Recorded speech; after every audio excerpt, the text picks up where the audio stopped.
Bienvenidos al Teatro Real. Le pedimos por favor apaguen sus teléfonos celulares.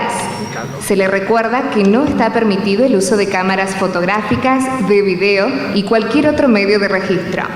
Ante una emergencia, mantener la calma, visualizar las salidas y seguir las instrucciones del personal de sala y bomberos.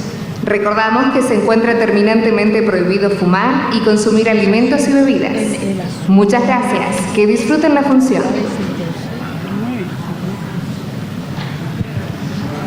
Muy buenas noches a todos. Sean bienvenidos a este panel. Mi nombre es Raquel Montenegro y vengo de Guatemala. En mi país se hablan más de 20 idiomas mayas, además del español. Esto contribuye a que el español de Guatemala presente algunas variaciones. En el panel, hoy se abordará la variedad y pluralidad lingüística del español, mestizaje lingüístico y cultural. Para coordinarlo, contamos con Adelaida Fernández Ochoa, quien viene de Colombia. Adelaida es escritora, especialista en enseñanza de la literatura y magíster en literatura. Su trabajo de grado fue publicado bajo el título Presencia de la mujer negra en la novela colombiana. Ella es docente universitaria y de educación básica primaria. Recibió el premio Casa de las Américas en el 2015 con la novela La hoguera lame mi piel con cariño de perro, que fue publicada por Planeta con el título Afuera crece un mundo. Adelaida Fernández fue finalista en la convocatoria del Ministerio de Cultura con la novela Que me busquen en el río. Ella es y ha sido colaboradora y ponente en congresos de literatura. También participa en redes sociales con el blog Palabras para endulzar el café, un título muy sugestivo, si me permiten acotar. Escribió la novela Toques de son colorá en tus pestañas de hielo, que ahora está en estudio para publicación. Bienvenida, Adelaida. Te dejo con la coordinación del panel.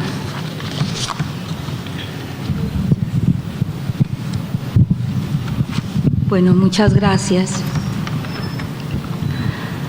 Buenas noches. Ante todo, quiero manifestar mis agradecimientos al Congreso por esta invitación, por la oportunidad de compartir con estos escritores, ensayistas, investigadores tan importantes. Muchas gracias a ustedes por su presencia esta noche en este panel. El nombre del panel es Variedad y Pluralidad Lingüística del Español, Mestizaje Lingüístico y Cultural. Cuando me invitaron, me sentí muy contenta de que se incluyeran estos temas en un congreso de estas calidades. Al igual que Raquel, en mi país, en Colombia, se hablan 68 lenguas indígenas y 2 palenqueras. La una se habla en el Palenque de San Basilio, que fue el primer territorio libre de América, fundado por cimarrones, personas esclavizadas que se fugaban, recibían el nombre de cimarrones, y ellos tuvieron que construir una lengua de las cenizas que quedaron, y ese idioma se llama palenquero. El palenquero es una lengua bien mestiza porque tiene como base lexical el español. Incorpora palabras del bantú, que son lenguas del occidente africano, y principios gramaticales del portugués. Bueno, el panel que presentamos en este espacio recoge reflexiones sobre la condición de la lengua generada por la interacción entre el español y más de 400 millones de hablantes nativos pertenecientes a diversas culturas, con sus procesos históricos y sus condiciones ancestrales. Cada pueblo y cada grupo social dinamizan y amplían los horizontes lexical y semántico de la lengua, lo cual demanda tareas de registro y reconocimiento de las diferentes realizaciones lingüísticas y narrativas que contribuyen a consolidar el vigor del idioma. Voces de estirpe indoamericana y africana, bantú, o bien se han asimilado al sistema o propenden por integrarse mediante procesos de significación. Sugieren simbiosis dentro de los sistemas fonético y lexical del español o tienden a aproximaciones, acusando características muy independientes dentro de ese sistema gramatical. Los panelistas que hoy tenemos en este espacio nos aportarán luces en torno a esos aspectos. Son nuestros panelistas las señoras Magda Choque Vilca y la señora Mayra Montero de Cuba. La señora Choque Vilca es argentina, la señora Mayra Montero es cubana, residenciada en Puerto Rico. Los señores Juan Jesús Armas Marcelo, aquí a mi derecha, y el señor Fernando Serrano Migallón de México. De antemano les comento que nuestros panelistas son personas con trayectorias muy importantes de talla internacional en lo que han sido sus trabajos como escritores, novelistas, ensayistas, editores, académicos. Las notas bibliográficas que voy a leer se van a quedar cortas en lo que ellos son. Esta mañana yo estaba muy preocupada porque pues no tenía el perfil de uno de los panelistas.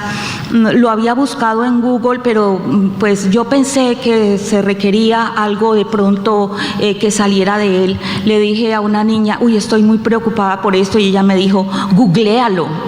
Entonces yo aprendí hoy un nuevo término, hasta me estaba como costando trabajo, googlear, ese es un nuevo verbo, googlear. Entonces, bueno, yo lo googleé, pero de todas maneras, me voy a quedar muy corta en lo que es en la trayectoria, en los pergaminos de cada uno de los panelistas, y por eso yo les pido de antemano mis disculpas a los panelistas. El señor Juan Jesús Armas Marcelo es español, es novelista, ensayista y también ejerce el periodismo. Dirige la cátedra Vargas Llosa de la Fundación Biblioteca Virtual Miguel de Cervantes. Entre sus obras se encuentran Estado de coma, novela, En las naves quemadas, novela, El árbol del bien y del mal. El señor Armas me comentaba, entre otras cosas, que es miembro honorario de la Academia Colombiana de la Lengua Caro y Cuervo. No lo sabía, no está en Google. Hay que actualizarlo. Entonces los dejo y las dejo con el señor Armas. La ponencia del señor Armas aborda la evolución de la lengua y sugiere el destino del español en consonancia con autores muy importantes. Bien pueda, señor Armas. Muchas gracias, Adelaida. Muy buenas tardes. Yo voy a empezar por decir que estoy muy emocionado porque en mi país no acostumbro a ver un teatro lleno de gente, y sobre todo de gente joven, que son todos, para oír a 5, como se dice en América, panelistas, a 5 profesores, 5 escritores, durante 10 minutos, porque si no me pellizcan. Ya me han dicho que a los 10 minutos me pellizcan, pero yo quiero exponerles, porque tenía aquí una lista de papeles, pero no los voy a leer. Es muy difícil que salvo los amigos míos que están aquí que me conocen, sepan de dónde soy. Porque ustedes dirán, este tipo es español, pero mira cómo fonetiza el español. Yo nunca en mi vida, y esa es la primera provocación que les dejo para que reflexionen, yo nunca en mi vida he hablado el castellano. Jamás. Ni en el colegio de los jesuitas, ni en la universidad, ni siquiera en el régimen de Franco, que me condenó a cárcel 6 meses y 1 día por ser un poco revoltoso políticamente y muy antifranquista. Nunca jamás se me pidió a mí el carnet de identidad en mi fonética. Y la gente que no me conoce normalmente me pregunta, ¿de dónde es usted? Y cuando yo estaba estudiando en Madrid, era un tipo que me gustaba tanto provocar como ahora. Y me preguntaban, ¿de dónde es usted? Argentino. No, argentino es mi abuelo. Yo soy panameño. ¿Y dónde está eso? Digo, mire, hay un canal ahí en medio, en la cintura. Y yo me hacía el amo de la barra, explicando el canal, los barcos que entran y salen, en fin. Bueno, es que exactamente esa es la fonética que yo encuentro. Porque yo soy de las Islas Canarias, otro disparate. Las Islas Canarias son africanas geográficamente, son europeas desde el punto de vista político y mentalmente son latinoamericanos. Ustedes han visto un cóctel igual. No hay negros, los negros están llegando ahora de África muertos de hambre, pero en todas las partes de América hay descendientes de los esclavos que los españoles trajeron a América y que incorporaron los elementos africanos del lenguaje, de la memoria, de la religión, de sus creencias, desde el animismo a la incorporación de ellos mismos a la lengua española. Porque yo reclamo que el castellano es una cosa y el español es otra. Y como diría algún inútil candidato a cualquier presidencia sudamericano, y les voy a explicar por qué, que es una especie de frase idiota que dicen todos los candidatos a la política. Pero yo les voy a explicar, no me voy a presentar a presidente de ningún lado, pero yo les voy a explicar por qué. Esas islas tenían que haber estado en el Caribe. Esas islas eran el último puerto necesario para la conquista y el avituallamiento de los barcos. Por eso hablamos nosotros así, por un viaje de ida y vuelta. Y claro, cuando dicen, tú hablas como dicen los peninsulares, porque en Canarias a los españoles de la península le llaman peninsulares, cuando se portan bien, que no es muy normal, ¿eh? Cuando se portan mal los llamamos godos. ¿No tienen memoria de esto? Ustedes tienen que tener memoria de que a los españoles se les llamaba godos. Bueno, los únicos españoles que llamamos godos a los españoles cuando se portan mal, cuando llegan, les voy a explicar por qué, cuando todo eso, somos los canarios. Pero ustedes comprenderán que un tipo que se dice africano no puede andar por el mundo con esta piel, aunque tenga un negro dentro. Bueno, negro cuando era más joven, porque ahora yo ya estoy acabado, pero ya saben ustedes que la actividad sexual, no se rían, la actividad sexual de un negro es muy superior a la de un blanco. Por eso yo soy partidario del mestizaje, a ver si se me pega algo. El español es una lengua de tal calibre que, como decía Cela, que hablaba con una voz, Camilo José Cela hablaba con una voz de pozo seco, y cuando hablaba él, hablaba la Biblia. Solo van a quedar 6 lenguas o 7 lenguas en el mundo, lo demás peccata minuta. Las demás otras lenguas que él despreciaba por pequeñas. Hablaba el inglés, hablaba del hindi, hablaba del chino mandarín, tal vez del japonés, el ruso, por supuesto, y el árabe, pero el español. Pero nunca se decía, nunca dijo Cela jamás cuando hablaba en estos trances, nunca dijo el castellano. Yo creo que la Real Academia, ahora esto que no salga de América, lo que voy a decir. Yo creo que la Academia debía reproponer que el castellano, que no es nada más que una denominación de origen, sea castellano para el estudio de la lengua, pero que lo que estoy reivindicando aquí, que el español se llame español en lugar de castellano, sea exactamente el desarrollo desde el origen hasta hoy de lo que es la lengua española. Los españoles siguen muchos creyéndose que son los detentadores, por el mero hecho del origen, creen que son los detentadores, la verdad que soy un español raro, creen que son los detentadores de la lengua y no se dan cuenta que son una minoría que habla la lengua española. Carlos Barral, mi maestro Carlos Barral, el editor, decía que el español que el castellano ya no se hablaba en la península ni los martes a las 5 de la tarde, que es querer decir que era una minoría en determinadas partes de Castilla. La verdad es que el español, donde crece y donde se convierte en una lengua transatlántica, universal, de resistencia, de inmigración, de todos los datos y características que tiene una lengua para convertirse en eterna, es en América. Bueno, y por lo tanto yo tengo que reclamar que Madrid, Barcelona, sí, efectivamente tengan una legalidad lingüística de origen. Barcelona, Madrid, el mundo editorial importante que durante estos últimos 2 siglos, bien.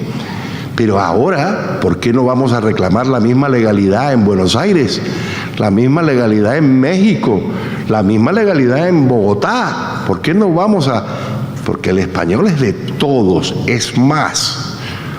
Se ha enriquecido y subido a ese carácter transatlántico en América. Yo quiero terminar mis minutos hablando de otra cosa que es muy interesante para el español. Búsquenme ustedes un sitio, un lugar del mundo donde se haya hablado el español de verdad que haya desaparecido.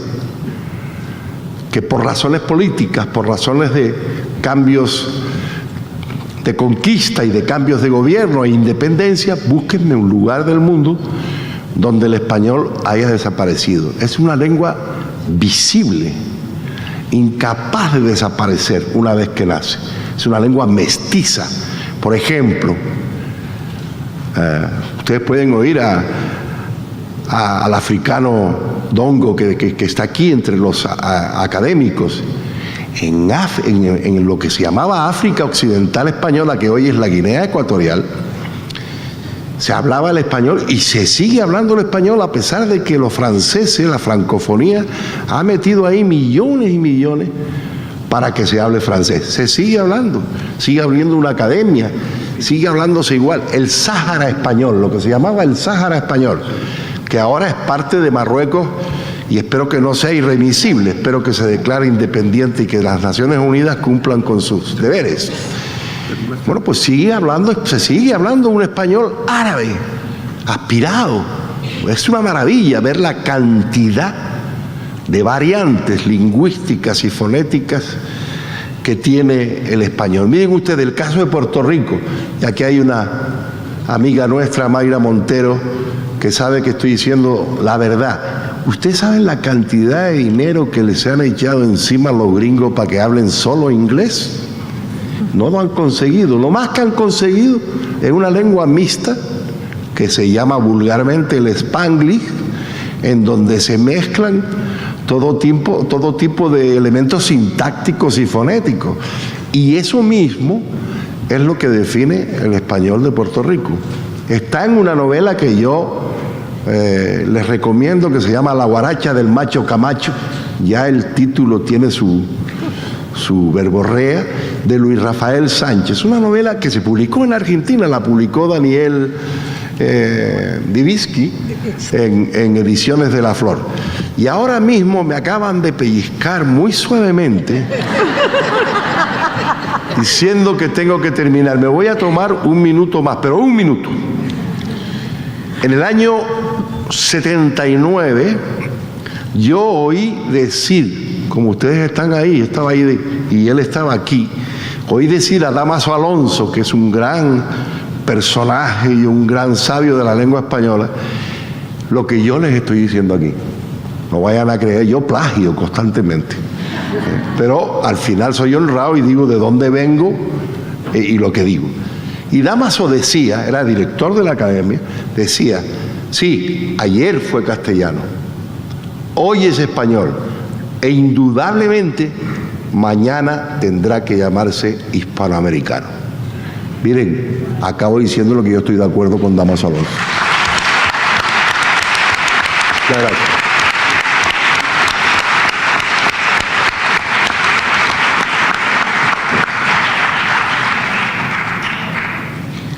A continuación tenemos a la panelista Magda Choque Vilca. Ella es argentina, es ingeniera agrónoma, descendiente del gran cacique Viltipoco de Tilcara.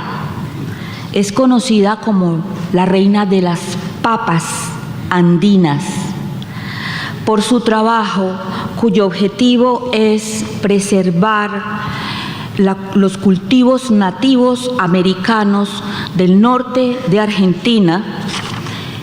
Su ponencia se enfoca en el influjo que ejerce la tierra sobre las personas que la cultivan.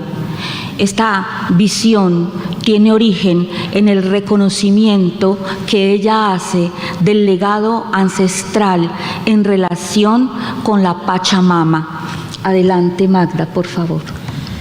Bueno, antes que nada, muchísimas gracias a los organizadores del Congreso.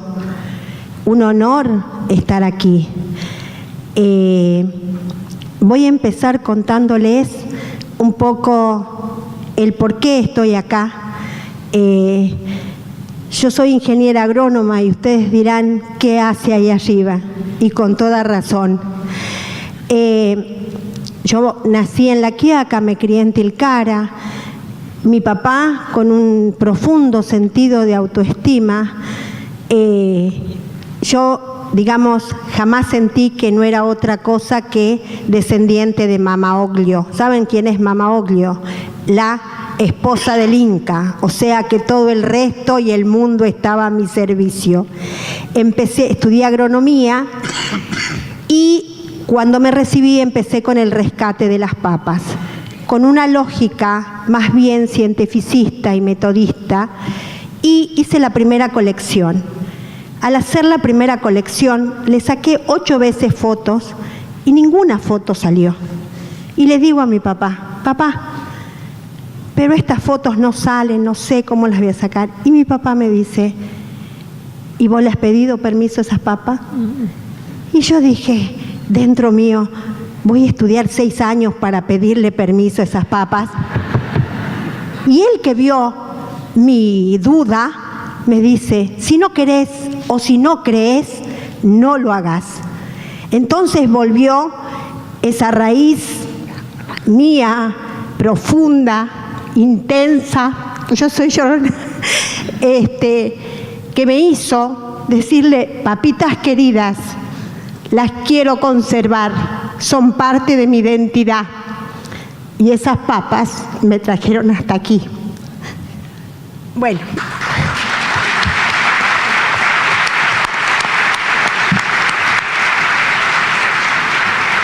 Las papas me han enseñado muchas formas de construir el conocimiento. Yo pensé que el conocimiento era solamente, o la palabra era solamente lo que se decía, y la palabra es mucho más que lo que se dice. Uno podría decir papa o podría decir maíz, y sin embargo en esa sola palabra no está incluida toda esa variedad de papas y toda esa variedad de maíz, ni todo el destino y el saber que hay detrás de esas papas y detrás de esos maíces. Esto también me hizo visibilizar que la forma de construir nuestra cosmovisión, y en esa la comunicación y en ella las palabras, van involucradas otros procesos que tienen que ver con nuestro ser, con nuestro estar y con nuestro sentir. El hacer para nosotros va de la mano del ser, porque somos haciendo. Cada una de esas papas tiene su vocación. Entonces, cuando uno dice, esta papa es atemporal o es de riego, está diciendo palabras que implican, ¿son con la lluvia o son con el riego? Cada una de las palabras que se dicen en la ruralidad involucran procesos de vivencias muy profundos que por ahí no suelen ser traducidos literalmente, o no se pueden traducir literalmente, porque si yo les diría papa a cada uno de ustedes, en su imaginario seguramente habría diferentes construcciones y no todas tendrían que ver con lo mismo. Por otro lado, esas palabras y esos vocablos también tienen que ver con la identidad y el sentir. Y en esto, los modismos o los regionalismos que tenemos los jujeños, en mi caso los salteños, por ahí han pasado por un proceso, para ser correctos, diría, no tenidos en cuenta, por no decir descalificados.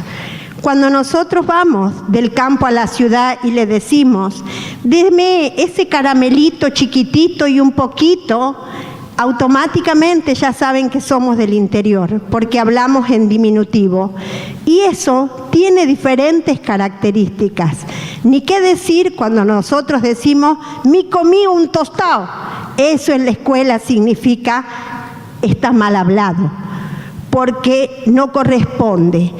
Y no voy a poner en juego porque no soy lingüista, pero digo que nuestros modos también tienen que tener algún lugar en esta forma de comunicar. En esto de trabajar con los cultivos, me di cuenta que la cocina es lo que más acerca a la identidad. Y en esto encontré que la cocina nuestra, la cocina regional, la cocina que en un bocado, al igual que una palabra, traduce un sinfín de sensaciones, emociones, percepciones e identidad, no está asociada con la lengua. Y es más, hay muchos temas que tienen que ver con la cocina que están muy asociados, para ser concomitante con la persona que me antecede, con el erotismo, con la sexualidad, con el placer, con el deseo. Y bueno, empecé una pequeña recopilación de lo que tiene que ver con la cocina y las palabras. Está rico, dulce, todas esas palabras que a nosotros nos traen percepciones desde la cocina. Y en esto, tratar de hacer dialogar los saberes de la escuela y de la universidad con los saberes locales, en donde las palabras tienen diferentes percepciones de un lado y del otro, pero no son antagónicas, se complementan, se construyen y se reconstruyen. Y en esta tarea, dinamizar la construcción de los conocimientos. Por un lado, están todas las personas de la universidad, estamos agregando valor a nuestros productos, y por otro lado está la doña que nos dice su saber local y lo estamos poniendo en valor. El desafío, ¿cuál es? Hacerlos conversar en la alegría. El saber, la lengua, no están distantes de la alegría, del goce y del disfrute. Y en esto, nosotros los jujeños somos muy fiesteros. Siempre nos dicen, ¿y cuándo trabajan ustedes? Ustedes viven de fiesta. Y está bueno vivir de fiesta trabajando. Y también, ayer sentía en los discursos, celebrar la palabra, disfrutar la palabra. Y me parece que la comunicación y el poder decirnos lo que sentimos involucra eso, disfrutarlo.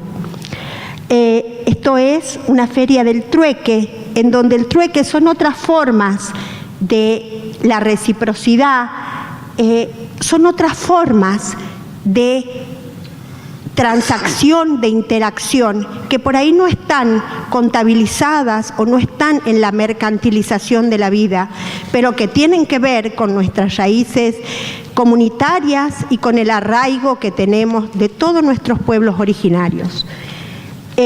Palabras como tamales, locro, calapurca, si acá hubiera bolivianos, peruanos, colombianos también, mexicanos, cada uno tiene una percepción de lo que significa, y no siempre lo que significa es lo mismo.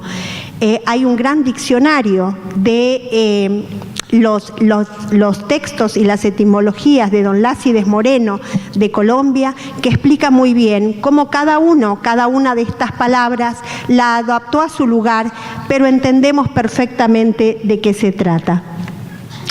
Los retos son construir en la diversidad, generar alianzas que nos permitan hacer diálogos de saberes y soñar que a partir de nosotros, estas diferencias que aparentemente se ven, las grietas, pueden llegar a refuncionalizar a partir de pensar que qué hermoso es que seamos diferentes, porque es el principio de la tolerancia y el principio de la paz. Voy a regalarles dos partes de la gran poesía que hay en el norte argentino. Esto es un poeta, Germán Choquevilca, un tío mío, que dice: pero el indio de América no ha muerto, se ha tendido a dormir un sueño largo, solo espera el llamado de sus dioses para tensar la fuerza de su brazo y dejar escapar por su garganta todo el fuego inmortal del Yuyayaco. Por otro lado, también esta poesía costumbrista que habla de los modismos del honor a la Pachamama, Santa Tierra, Cusilla, Cusilla, dirían. Y les quiero leer este verso porque por ahí ha quedado este lugar. Ya me pellizcó, así que ya termino. Esta poesía que me emocionó mucho porque digo, capaz que así se miraba la lengua y es algo que tenemos que revertir. Lo que tenéis que aprender es a cuidar bien las cabras. Nunca tenéis que meterte en las cosas de los ricos. Ansina yo desde chico y he oído fieras palabras. La palabra, la comunicación, la equidad no es de ricos ni pobres, es de oportunidades.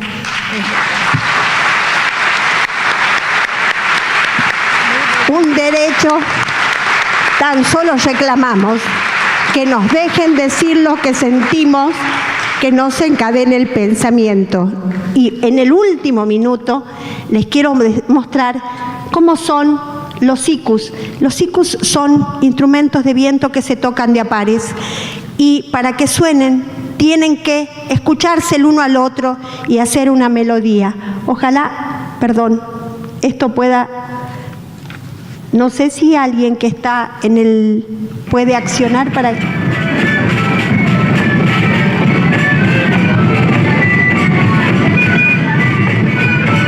Son los sicuris que van de a pares, que todo el mundo los puede tocar.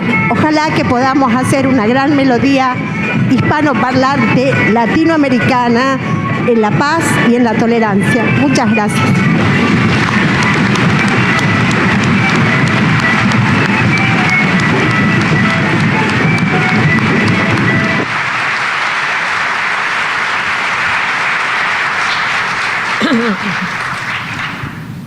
Bueno, a continuación toma su espacio la señora Mayra Montero.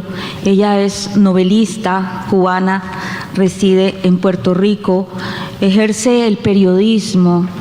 Entre sus novelas están La última noche que pasé contigo, La trenza de la hermosa luna. Fue ganadora en la convocatoria La Sonrisa Vertical con la obra Púrpura Profundo. Su ponencia se titula El Caribe a tres lenguas, estragos y epifanías del reggaetón.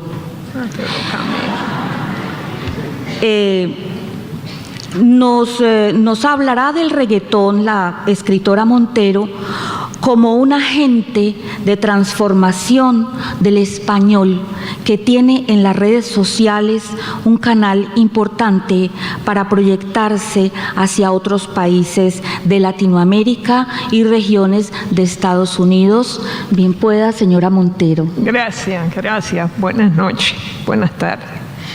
En realidad el título cambió un poco, es Reggaetón y Lengua, estragos y epifanías del género, los casos de Bad Bunny, Cima Funk y Nati Natasha. Antes que nada, les ruego que vean un breve vídeo en el que aparece primero el puertorriqueño Bad Bunny, para los que no lo conozcan, vas a tener el gusto. Astuto, provocador, con un lenguaje corporal y un discurso que ha conectado de forma inédita con millones de jóvenes en el mundo entero. El segundo, pero van a estar identificados, es Cima Funk. Es un cubano del que Fito Páez dijo que es el futuro de la música alternativa en el continente. Nati Natasha, dominicana, escogí uno de cada isla, tiene el gran mérito de haberse destacado en un género machista por excelencia. Ha habido otras antes que ella, y hay 3 o 4 más que considero interesantes, pero esta ha sacado buen partido de las plataformas digitales y tiene un estilo nada complaciente. Después de verlos, perdonen que estoy ronca desde que llegué aquí. Después de verlos, les diré por qué hablo de reggaetón en un congreso de la lengua española. Con ustedes los 3.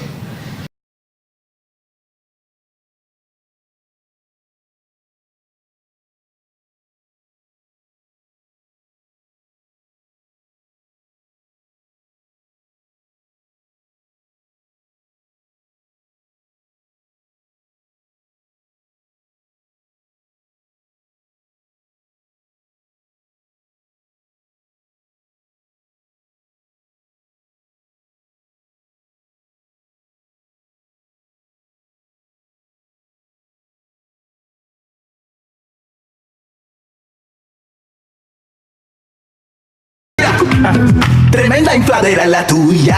Si yo no te di la confianza, llegas haciéndote la pilla. Y cuando yo ataco te espantas. Estoy pa' formarte desorden y tú estás en la bobería. Mira muchachita, responde que estoy pa' tu caso la mía. Ay, ¿cuál es la guara? Si tú no vas a hacer nada. Gucci, y yo loco por hacerte Gucci. Calentando la jugada pa' luego echar pa' atrás. Y yo loco por hacerte cuchi, cuchi. Ay, ¿cuál es la guara? Si tú no vas a hacer nada. Si tú no vas a hacer nada, ¿pa' qué tú estás? ¿Pa' qué tú estás? Andas calentando la jugada. Te dio por eso.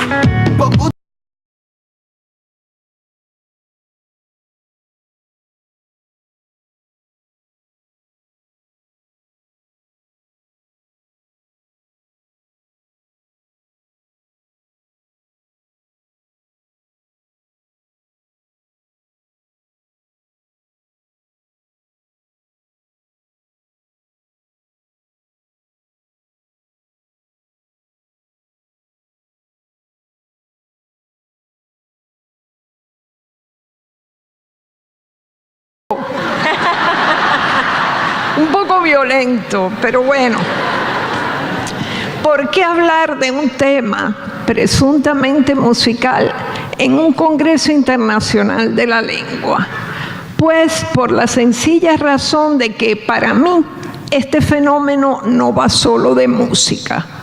Se trata de un tsunami sociolingüístico que ya no puede ser ignorado por los estudiosos del idioma, ni por los académicos, ni por aquellos que trabajamos la palabra escrita y la ficción y estamos al tanto del español que se habla en la calle. En mi caso, en las calles del Caribe. Y quiero aquí que se ha dicho que soy cubana y vivo en Puerto Rico. En realidad yo me siento más puertorriqueña que cubana. Bueno, las dos cosas. Soy anfibia. A principios de este mes tenía la oportunidad de oír a un estratega musical que contaba cómo hace una década él se aprovechó del momento en que las disqueras se negaban a grabar reggaetón para dar el salto a las plataformas digitales e impulsar la carrera de quienes más tarde serían los monstruos del género. Todos esos que ya hoy son viejos como Daddy Yankee, Don Omar, Vico C, Tego Calderón, que me encanta, el propio Residente. Este estratega, que entonces era un joven de 18 años, hoy tiene solo 28, se dio a la tarea de crear páginas de vídeos en línea y lanzar medios digitales independientes. Asegura, y yo lo creo, que su compañía mensualmente acumula 2.000 millones de visualizaciones. Hoy les confirmo que el Caribe hierve de voces que intentan una nueva interpretación de casi todo y lo consiguen.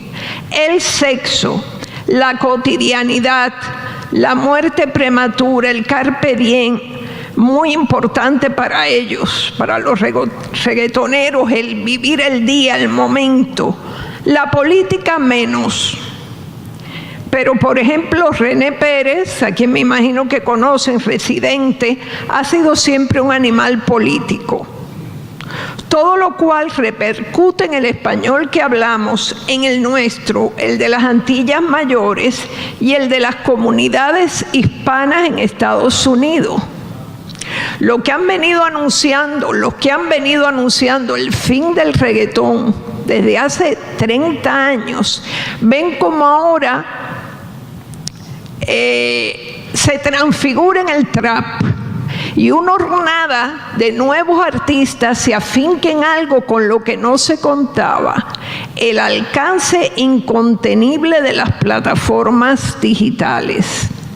Hoy mismo, mientras leo estas líneas, hay multitud de jóvenes japoneses ululando. Estamos bien, bien, todos los míos están bien, que es el gran éxito de Bad Bunny. La lengua española, si bien reconozco que en su forma más burda y soez, se escucha y se canta fonéticamente en Kiribati, el primer país del mundo que desaparecerá con el cambio climático. Y sé porque tengo un amigo que va a Kiribati y me dice que oye el reggaetón. Son las paradojas, los claroscuros de un género donde a veces el ritmo es realmente, en algunos casos, valioso, pegajoso, pero que no existiría sin los planteamientos osados que lo caracterizan. El apasionado y exitoso maridaje entre las plataformas digitales y el reggaetón lo ha revolcado todo. Se trata de un avispero al que, lejos de temer o desdeñar, tenemos que acercarnos.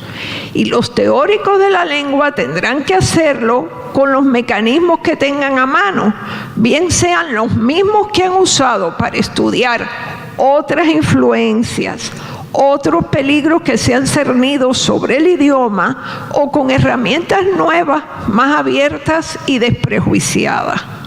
Yo soy una simple novelista con el oído en tierra, una simple observadora de generaciones boricuas, cubanas y dominicanas que de pronto reivindican un pancaribeñismo donde intercambian todo tipo de giros idiomáticos con una fuerza que no han tenido movimientos políticos, corrientes literarias, confluencias culinarias o cualquier otro fenómeno de la cultura popular.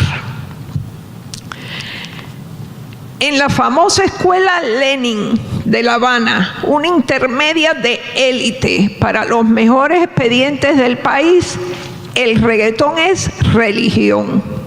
Uno de sus alumnos más aventajados, que es ahijado mío, me cuenta que han adoptado infinidad de términos provenientes del argot de los reggaetoneros puertorriqueños, siendo la característica más notable a su juicio de este niño que tiene 16 años, que ya se están comiendo algunas consonantes más de lo que normalmente se las comen en Cuba, que se las comen mucho, y que tienden a eliminar la S y sustituirla por la J aspirada, como por ejemplo, a mí se me hace difícil a veces decirlo, pero vamos a ir los dos, se comen la S y la sustituyen por una J.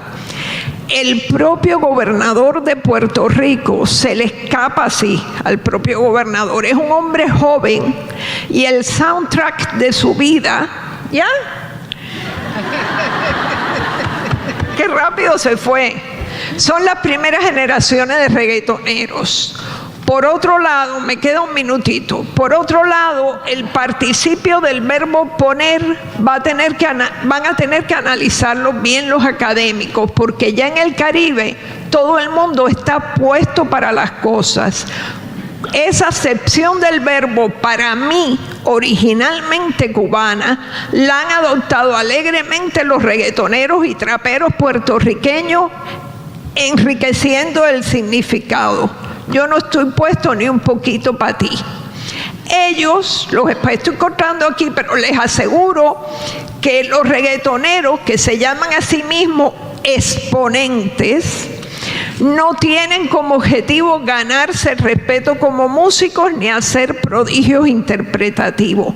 No les interesa la dimensión estética ni la conciencia moral de su trabajo. Ya sé que los jóvenes de todo, bueno, voy a saltar porque esto es, pero la verdad que tiene una interacción esencial el reggaetón, una ubicuidad sin precedente en las calles, escuelas y universidades. Yo hice un breve sondeo. Estuve preguntando a estudiantes, todo el mundo aquí sabe quién es Bad Bunny de cierta edad. Después le pregunté a los policías de 30 y pico, ya esos no. De todas maneras fue un placer hablar con los policías, están muy guapos. Esto no es un asunto musical. Un abrazo a los agentes del orden público. Ya voy a terminar. Esto no es un asunto musical, es un asunto de palabras y de palabras que se dicen principalmente en español. Son demoledoras, crispantes y sucias. Hacen estragos en la sintaxis y es un hecho que el lenguaje de los jóvenes se ha empobrecido.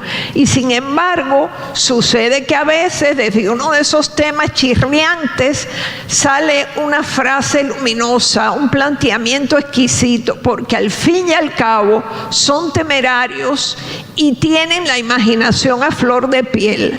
En un entorno donde las expresiones del fundamentalismo religioso son cada vez más abundantes y deciden leyes, detienen legislaciones y hasta son claves en la elección de presidente, los reggaetoneros se plantan como la primera línea de combate al aplicarse como se aplican en el agotamiento de la lujuria, el desafío, la saciedad. Se han convertido en un muro de contención para la hipocresía social y religiosa. Muchas gracias.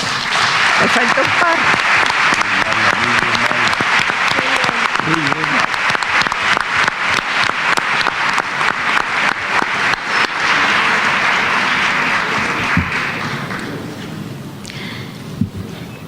A continuación, toma la palabra el señor Fernando Serrano Migallón.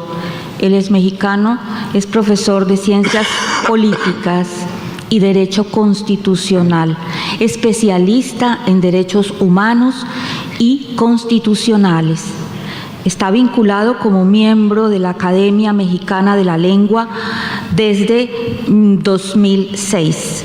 La ponencia del señor Serrano Migallón refiere cómo dos grupos humanos expulsados de España, el primero en 1492 y el segundo en 1939, trataron de conservar rasgos del habla peninsular cuando estuvieron en los países de acogida.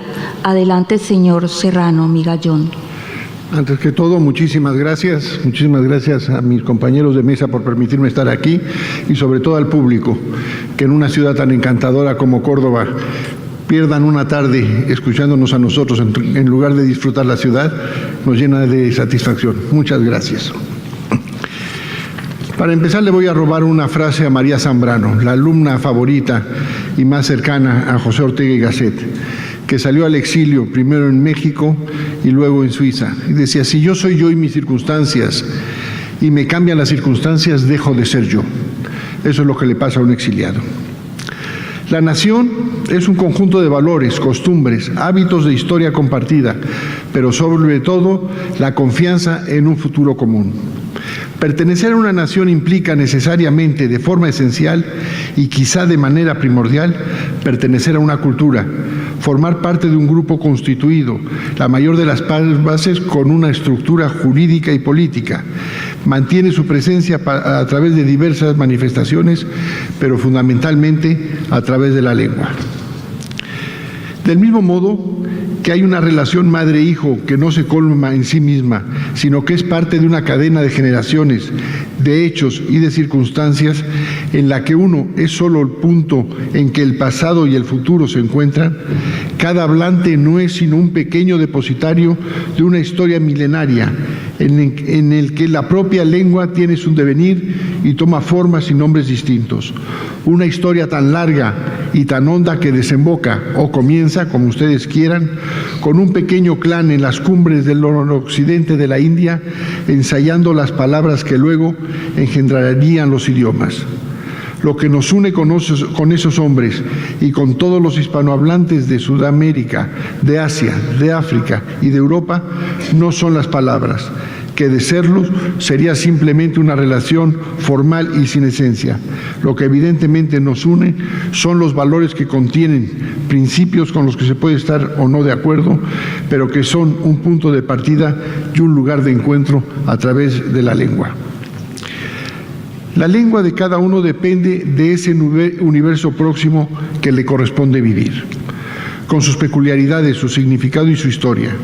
Se puede presentar el caso de que existan dos formas de expresarse en un mismo idioma y que podrían convertir a quien las empleaba de manera inconsciente e imperceptible para ellas mismas en una suerte de sujetos bilingües hablantes de un solo idioma.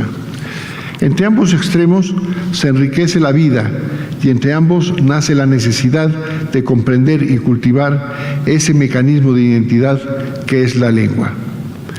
Varios ejemplos paradigmáticos de lo que significa el idioma para quienes salen de su solar de origen y se ven obligados a adaptarse a una nueva situación es el caso de los judíos, de los inmigrantes latinoamericanos hacia Estados Unidos, y hay que hacer énfasis por su importancia social e impacto económico, el producido por el exilio cubano en Miami. De entre todos estos, quizá el más significativo es el de los judíos expulsados de España por la llamada Reina Católica y el exilio republicano español de 1939. Los judíos fueron expulsados de España el 31 de julio de 1492 en virtud del absurdo edicto de Granada que estableció la obligación de abandonar el territorio español a todos quienes no profesaran la religión católica, salvo aquellos que se convirtieran al cristianismo. La mayoría de los sefaradíes optaron por el exilio y tuvieron que ser recibidos en el Imperio Otomano, en Marruecos, Túnez, Holanda, norte de África o Europa Central. Los judíos llegados al Imperio Otomano eran de nivel social y económico superior al de las poblaciones nativas, lo cual permitió que pudieran conservar la lengua, las tradiciones y las costumbres que llevaron con ellos a lo largo de 400 años. Una situación similar se presentó en el norte de África, en particular en Marruecos, y aunque ambos conservaron su idioma original, el judeo español, este tuvo una bifurcación, el ladino en los Balcanes y el aquitía en Marruecos. La lengua judeo-española, con sus dos vertientes, no difiere sustancialmente del idioma español, que se hablaba en el momento de la expulsión. Aunque, como sucede en cualquier grupo, los rasgos específicos, sobre todo el léxico religioso o de costumbres, instrumentos y vestimentas hebreas, era particular a ese grupo. En la actualidad, el judeo español tiene una gran cantidad de vocablos arcaizantes en relación con el idioma actual que se habla en Hispanoamérica. Otro ejemplo, quizá por sus características políticas, culturales tan significativo como el de la lengua sefaradí, es el que se produjo a partir de la Guerra Civil Española. El exilio es ese desprendimiento en el que se mezclan el dolor y la esperanza, el despojo y el renacimiento. El exilio es un fenómeno múltiple, personal e íntimo, pero al mismo tiempo social y colectivo. Es un hecho político e histórico que pone en evidencia la irrupción de la violencia en la vida pública, la irracionalidad en las relaciones y el hecho, perverso al fin, porque en el Estado que persigue a quienes por su naturaleza debía proteger, hace que tengan que salir al exterior. El exilio es también un fenómeno cultural que demuestra la persistencia de la memoria, la voluntad de vivir y la riqueza de la civilización, que acepta mestizajes, combinaciones y diálogos para generar frutos que se prolongan con el tiempo. Desde poco antes de que fueran disparadas las últimas balas de la guerra a diversos puntos de la geografía europea y americana, fueron expulsados de su patria por un poco más de 500.000 personas. En realidad, España perdió mucho más que la voz para cantar, como dijo León Felipe. La península se había quedado con la casa, el caballo y la pistola, pero había perdido la canción. Dejaron en el territorio español un gobierno legítimo, un sector importante de sus maestros universitarios, casi todos los científicos y casi todos los intelectuales. Pero lo peor había sido la pérdida de una parte significativa de la sociedad, el desencanto por un futuro que había podido ser mejor si se hubiera concedido el perdón y la piedad, pero sobre todo la tolerancia necesaria para quienes se fueron hicieran la vida en su propia patria. México había y es tradicionalmente un país de asilo. Desde antes de la independencia, a finales del siglo XVIII, eran muchos los que se acogían al ambiente político más abierto que se vivía entonces en la llamada Nueva España, frente a lo que ocurría en otras colonias. Esta situación se prolongó a pesar de las vicisitudes políticas e históricas que sufrió el país a lo largo del siglo XIX y una vez consolidada la Revolución Mexicana. La España peregrina en México estuvo constituida por 18.000 o de entre 18 y 20.000 familias que hicieron de México una nueva patria, un pueblo que nunca dejó del todo la patria que habían sido obligados a abandonar y que fueron integrándose al nuevo país del que muchos ya no quisieron jamás volver. Esta posibilidad de doble expresión en ambas formas, distintas ambas y correctas también, pero diferentes, que hacen que la lengua española sea y siga siendo un misterio, un enigma que surge en el momento en que se tiene conciencia de vivir dentro de un idioma múltiple, al grado de parecer muchos distintos sin saber por qué en un ámbito los chícharos eran guisantes, el betabel se denominaba remolacha, mientras que en otro, en la calle el bocadillo, era denominado torta, y si en familia alguien abordaba un autobús, entre los amigos, fuera del ámbito familiar, se tomaba un camión. El plural del tú en el ámbito español era vosotros, en tanto que en el otro era ustedes. El vosotros modificaba la conjugación de los verbos en México, dándoles una forma que fuera del hogar solo se concebía en los cuentos de hadas y para los documentos antiguos. De manera automática y por muchísimo tiempo inconsciente, se usaban ambos modos de manera espontánea y según el lugar en que se encontraran. Pero no había conflicto, había riqueza. Y si alguna lección quedó de aquel tiempo, es que todo en la existencia son palabras que los nombran. El idioma que allí se hablaba en España era distinto al que se hablaba en México, no solo en las palabras mismas, sino en los temas, en los términos. Al tocino se le llamaba bacon, término que no se hablaba antes del año 39. Al camarada o al amigo, tía o tío. Al bocadillo, bocata. Y así el verbo conjugado junto con el respetuoso usted había prácticamente desaparecido para dejar su lugar a un generalizado tú. Una nueva coraza envolvió a la lengua hablada. Un nuevo círculo que aislaba y afirmaba su intimidad y sus valores se transformó en una lengua misteriosa y aislada, tan antigua y lejana como el ladino de los sefaraditas. Se convirtió en un conjunto de símbolos para el ejercicio de una alquimia sentimental que solo se usaba dentro del grupo de exiliados. El ser humano crece y madura en la justa medida en que toma conciencia de su idioma. El niño aprende a diferenciar la forma de utilizar las palabras y el idioma de manera inconsciente. Las palabras encarnan en su mente como parte del ambiente y van dando sentido a su forma de apreciar el mundo. Al crecer, adquiere conciencia de los diferentes tonos, giros y formas del lenguaje. Aprecia de manera clara la importancia de expresarse y en la medida en que esa conciencia se hace parte de su persona, comprende el contenido cultural, social y humano de las palabras de las que pronuncia y sobre todo de las que escucha. En ambos casos, el del judeo español en sus dos vertientes, ladino y aquitía, y el hablado por los asilados españoles de 1939, tienen similitud en su origen, su función, y son, entre otras muchas características, un emblema de las sociedades que los utilizan. Al no haber sido nunca armonizados por una programación lingüística, siempre han sido, son y serán objeto de controversia y de curiosidad, empezando por su propia denominación. El ejercicio del idioma es evolución personal dentro de otra evolución general, y ambas responden a la forma de conversar, al corazón del idioma, que puede llegarse por dos rutas. La primera, se diseca el lenguaje, se aborda mediante estudio y un constante esfuerzo. Pero en la segunda, todo acontece de un golpe de suerte. Cuando el sujeto se sabe que está en una circunstancia y que tal es su entorno en la lengua, esta se le da como un valor de particular importancia. Pero todo sucede así, sin su colaboración, sin su mérito, como una cosa dada. Muchas gracias.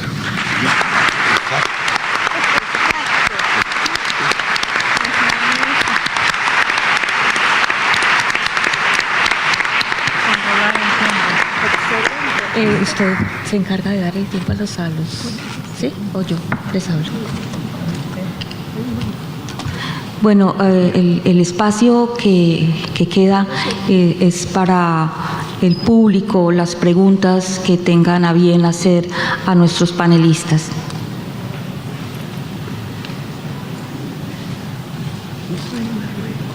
Todos al mismo tiempo, no, de a uno, de a unito. Por acá hay una. Ya viene el micrófono.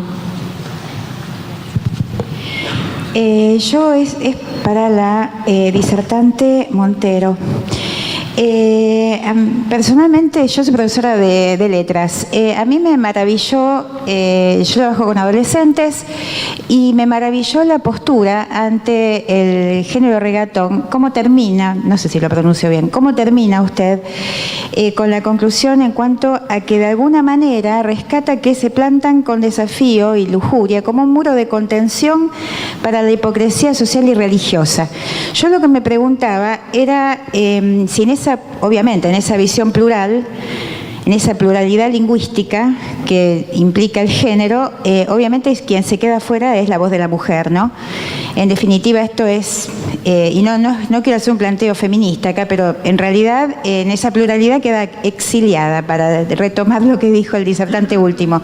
O sea, yo me preguntaba, si no se da a conocer a través del género, la ciudadana común, puertorriqueña, caribeña, o sea, ¿cómo lo vive? ¿Cómo vive el quedar afuera dentro de esa pluralidad, ¿no es cierto? Lingüística, yo imagino que social y cultural, o lo acepta como algo propio de una sociedad machista que se da a conocer a través de la palabra. Ya, pero antiguamente, digamos, en la vieja generación de reggaetoneros, había pocas mujeres. De hecho, había una, que es Ivy Queen, a la que ahora le acaban de dar un homenaje, y yo creo que fue muy duro para ella.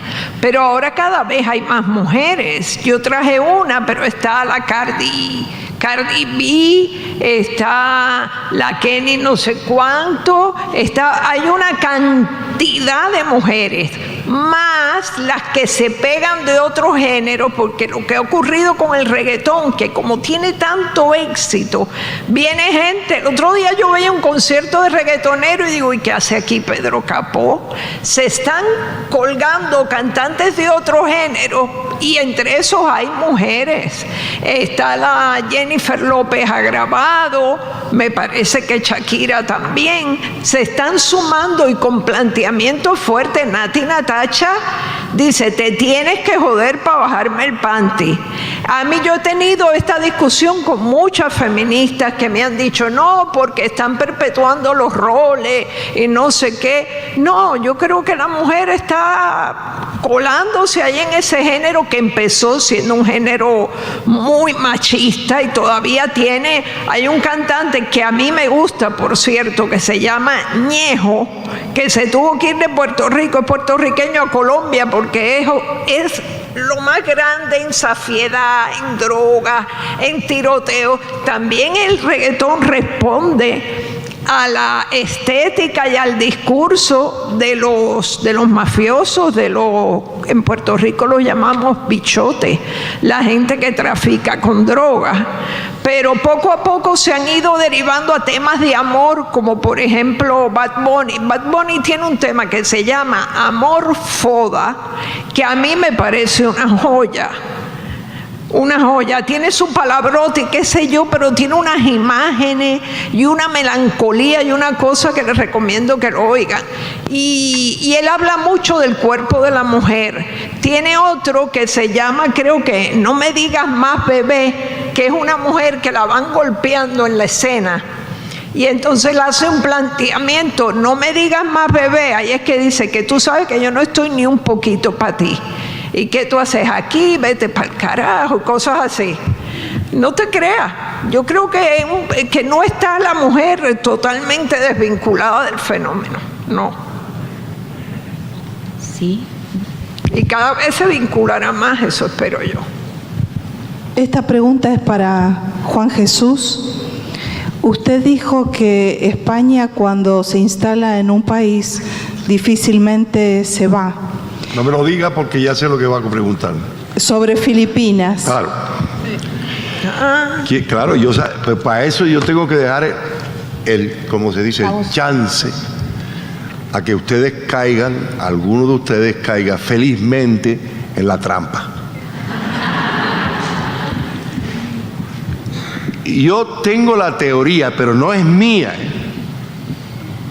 es de muchos lingüistas, que nunca se habló el español en Filipinas, que lo habló solo el alto funcionariado, los gobernantes y una élite, y que el pueblo aprendió un español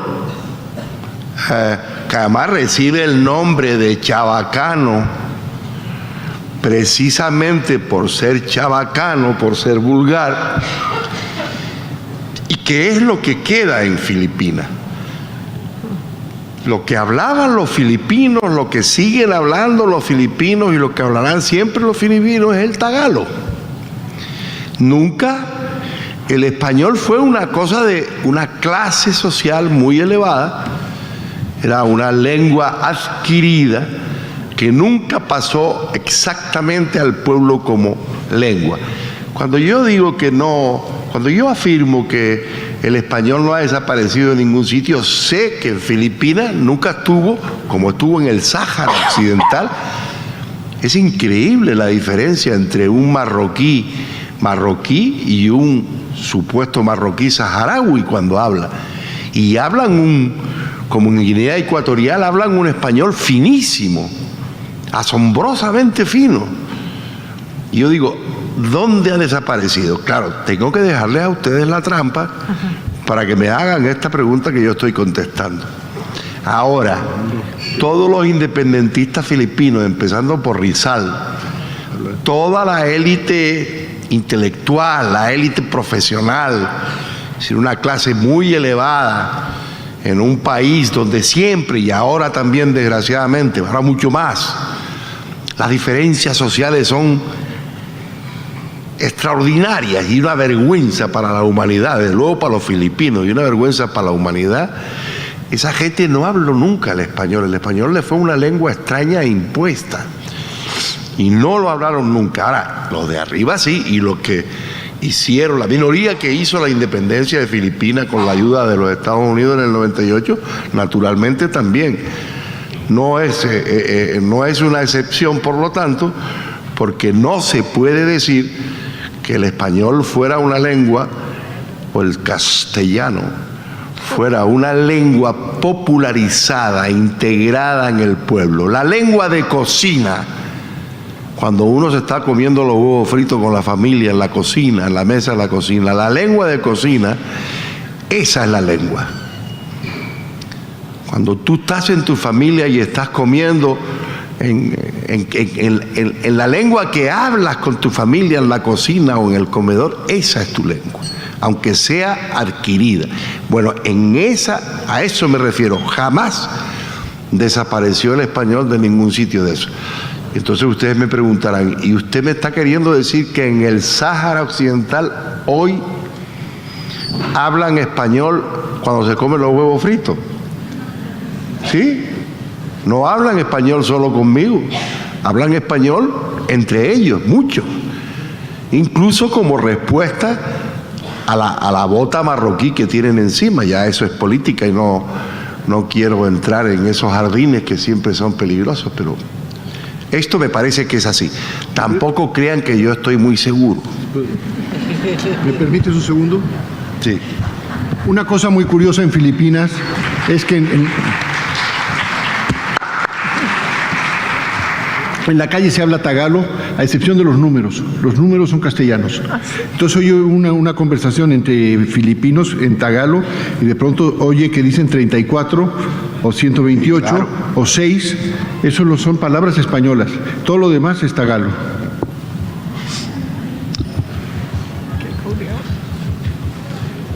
Por acá. ¿El micrófono? ¿El micrófono para la señorita? ¿Quién se robó el micrófono? Llevaron el micrófono. Acá para la señorita.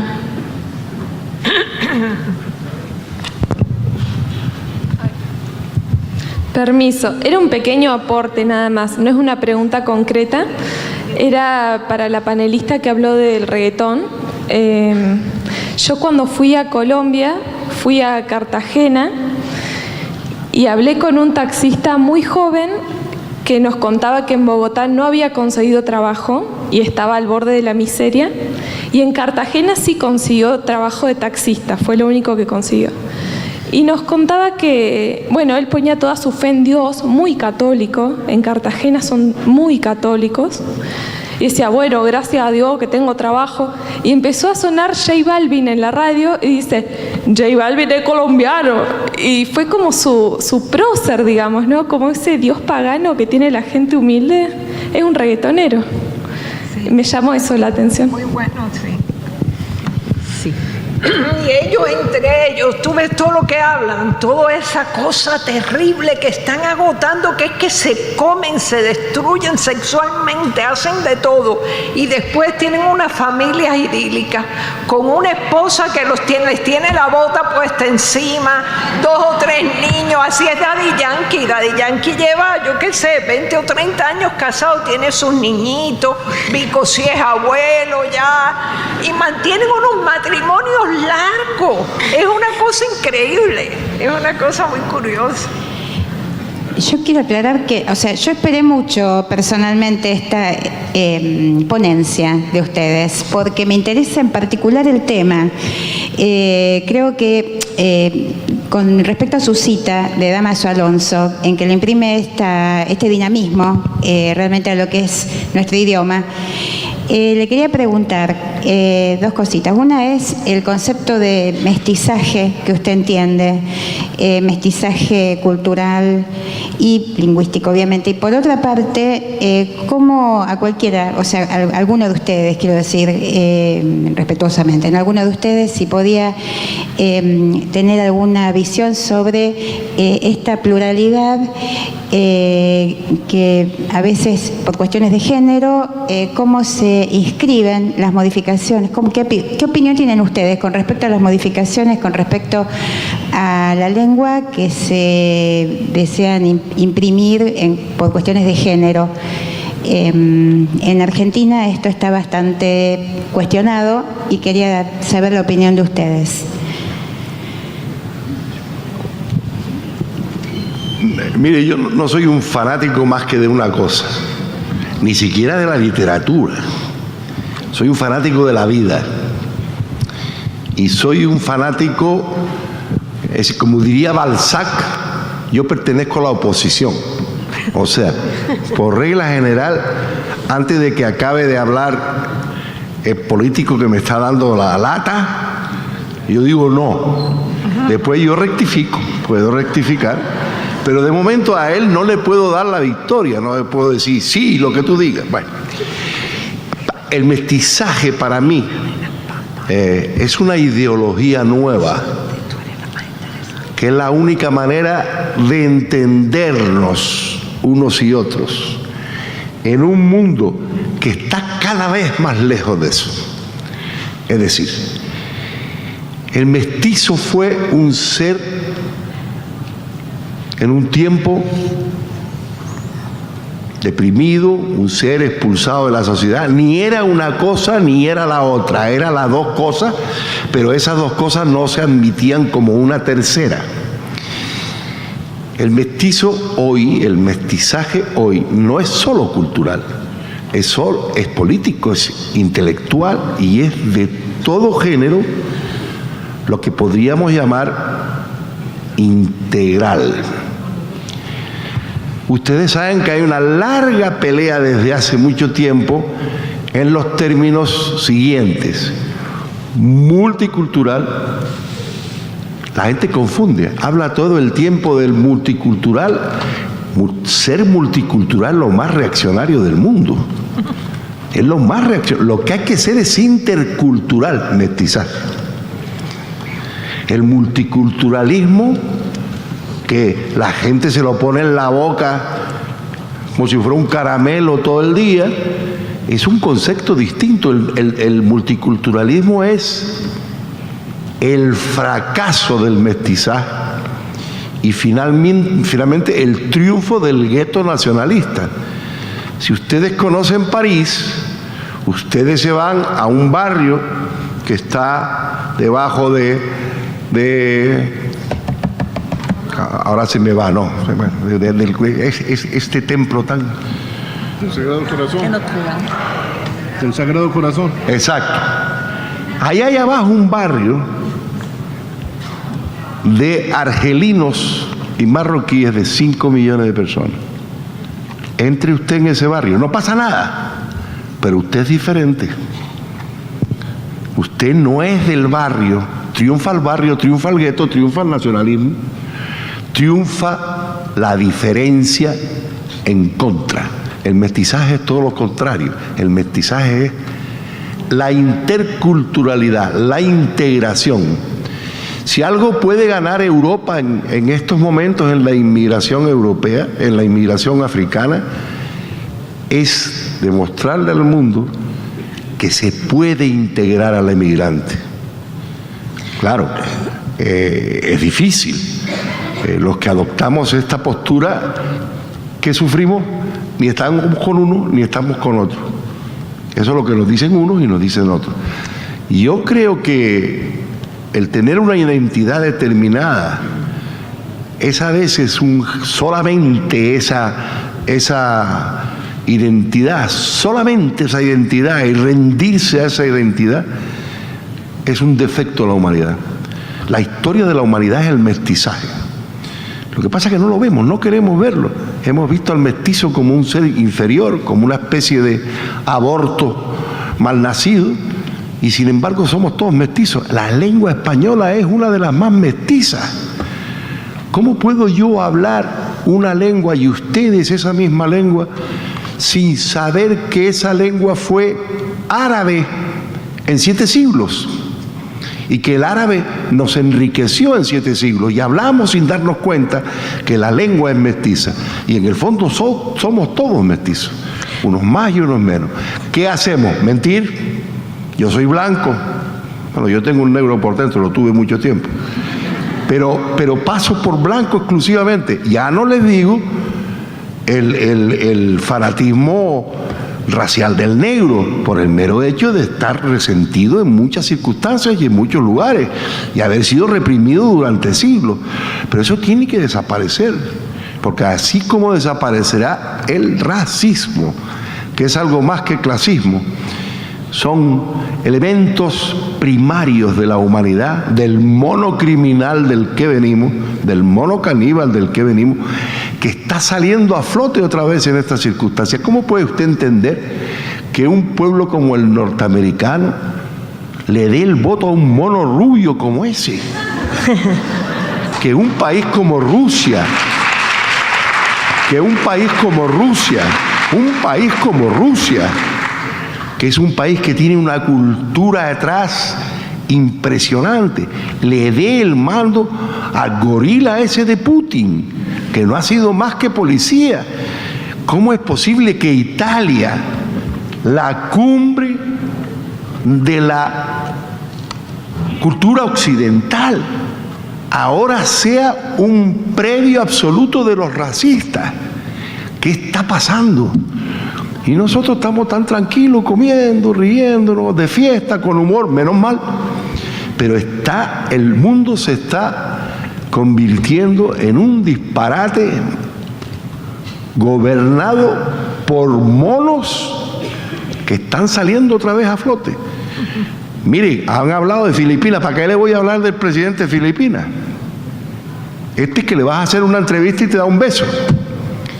¿Para qué les voy a hablar de Maduro? Pues que está lleno por todos lados. Vayan ustedes a saber si aquí también. Siempre con corbatitas y con tal, diciendo cosas que mantienen una situación muy negativa. Mi manía, y termino, mi amor por América Latina está en eso, en que es un mestizaje fantástico. Cierto, físicamente en unos sitios salió mejor que otros. Esto no se puede negar, pero Brasil, uno se sienta en la avenida Atlántica y no vale nada, no cuesta dinero, se sienta, se toma uno un café y empieza a ver pasar mujeres y hombres, mestizos, blancos, negros, por esa avenida, y eso es un espectáculo maravilloso. Claro, son guapísimos en la inmensa mayoría. ¿Y en Cuba qué me dicen? O de Cuba... Ya saben ustedes, no es chiste, eso fue verdad. La negra, y acabo, la negra maravillosa de 20 años, que iba caminando por el malecón y atrás venía un negro en una bicicleta. Y cuando la vio se quedó, claro, como me hubiera quedado yo, eso no es cuestión del negro, eso es cuestión de la cabeza.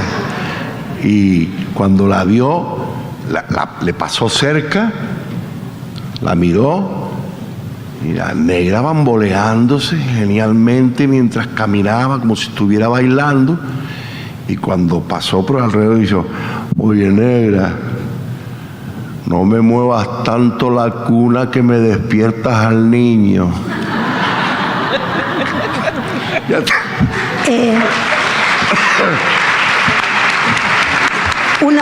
Creo que un abordaje del mestizaje más claro es en la comida.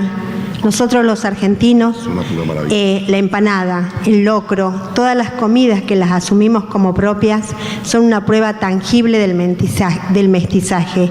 Ni qué decir en la dieta europea, la pizza, la salsa.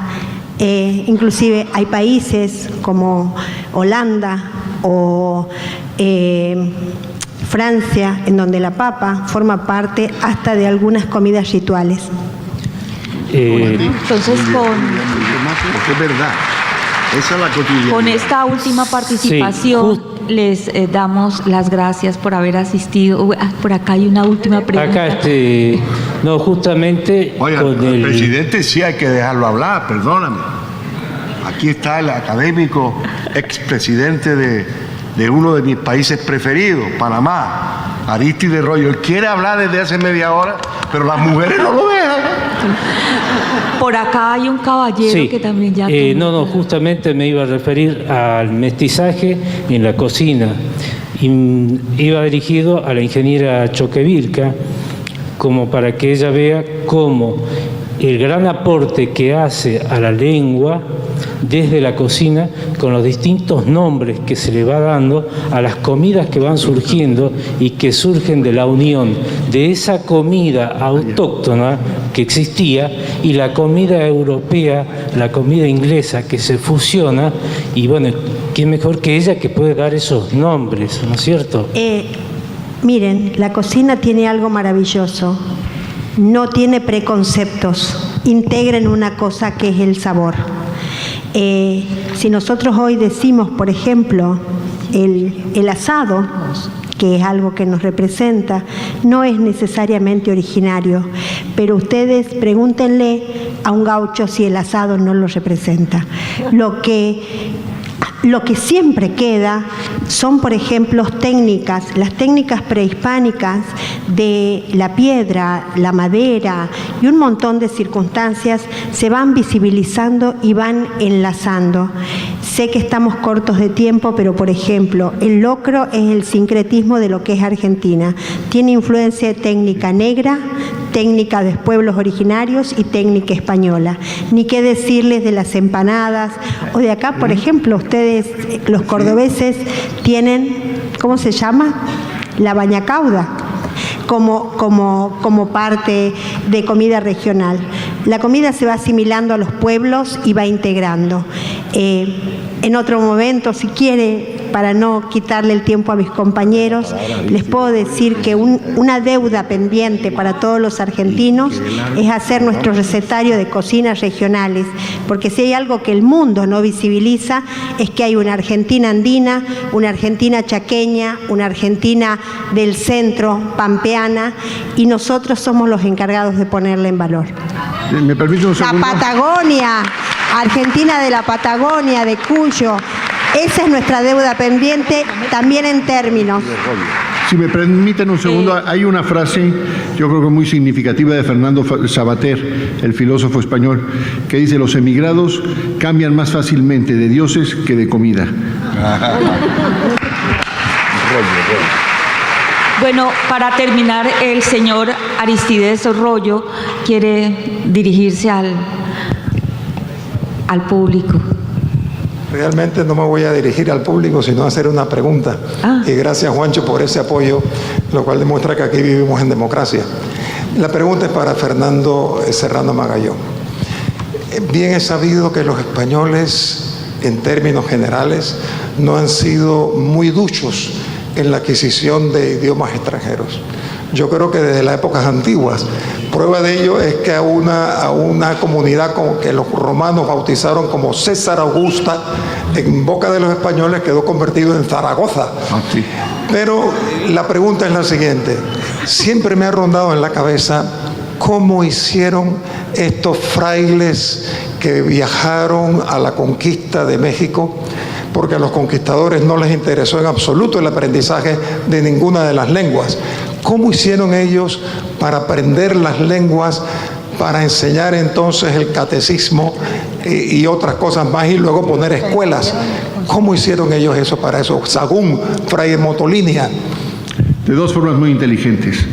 Una, a través de las mujeres. El primero fue Cortés, con la Malinche, que aprendió 5 lenguas indígenas y le sirvió de traductora. Luego le dio un hijo y él nunca quiso reconocer al hijo porque era hijo de una indígena, a Martín Cortés. Y luego, en todos los términos naturales, no solo aztecas, sino en toda le ponían el nombre de un santo español al pueblo. Entonces, San Bartolo, Naucalpan; San Pedro, Actopan; San Juan, Iztaccíhuatl; Santiago, Tlatelolco. Usaban los términos, sobre todo religiosos, uniéndolos a los términos indígenas. Y un pequeño aporte. La comida tuvo mucho que ver, el cómo nombrar a los productos y a los procesos, porque por ejemplo el proceso de mixtamalización es un proceso, digamos, la diferencia entre lo que se lleva a América a Europa y lo que se lleva de Europa a América. El maíz llega a Europa en la Edad del Medioevo, pero no se lleva el proceso de la mixtamalización, y al no llevarse causa problemas en Europa.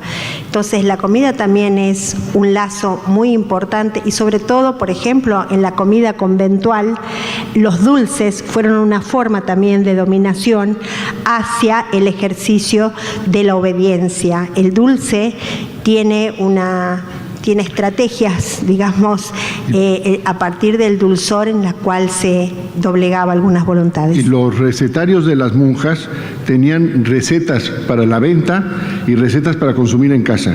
Las recetas para la venta llevaban 20 huevos y las recetas para casa llevaban 40. A uno se le ponían 2 kilos de almendras y a otro se le ponía medio kilo. Entonces, para vender y para consumir. Y luego la cantidad de productos que salieron de América: las papas, el aguacate, bueno, el tomate que aparte originalmente era amarillo. Por eso en Italia se llama pomodoro, manzana de oro, y no eran daltónicos los italianos. Fíjese, y termino yo también, y acabamos que nos quitan la plaza. En el único lugar de España donde la papa sigue siendo papa y no patata, es en Canarias. Por ejemplo, a mí llevo 40 años viviendo en Madrid, y cuando me dice usted, tiene usted aquí una tortilla de patatas estupenda, me chirría como si cuando me pongo a afeitarme y me raspara y me saliera sangre, así me chirría cuando me dicen tortilla de patatas. No puedo.